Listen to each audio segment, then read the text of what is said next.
ఈరోజు ఉజ్జయిని మహాకాళి ఆషాఢ బోనాల జాతరలో చివరి రోజు 9వ తారీఖు నుంచి 12వ తారీఖు వరకు అంటే ఈ రోజు వరకు జరిగినటువంటి కార్యక్రమాల్లో చివరి రోజున పుష్పాభిషేకం జరిగి ఇప్పుడు 10 గంటలకు ముగ్గురు అమ్మవార్లకు ఎండు మిరపకాయలతో ప్రత్యేకమైన హోమ కార్యక్రమం జరగనుంది.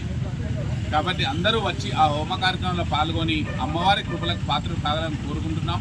అలాగే మధ్యాహ్నం భోజనం అన్నదాన కార్యక్రమం కూడా ఉంది. కాబట్టి ప్రతి ఒక్క భక్తులు వేములవాడ పట్టణ ప్రజలందరూ వచ్చి అన్నదాన కార్యక్రమంలో కూడా పాల్గొని అమ్మవారి కృపకు పాత్రలు కాగలరని కోరుకుంటున్నాం. ముగ్గురి అమ్మవారిలో హోమం గల విశేషత ఏమిటంటే ముఖ్యంగా ఎండు మిరపకాయలతో జరిగే ఈ హోమం ప్రత్యంగిరా దేవికి ముఖ్యంగా చేయడం జరుగుతుంది.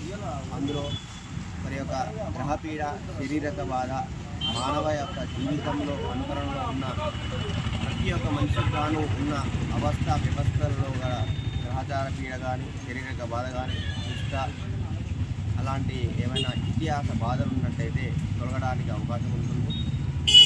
అదేవిధంగా మిగతా అమ్మవార్లకు కానీ ఆయు ఆరోగ్య అష్ట ఐశ్వర్యాలు కలగడానికి, వృత్తి వ్యాపార గృహ సంబంధ పరిష్కారాల కొరకై కూడా ఈ హవనం తీసుకున్నంత మాత్రాన అంతా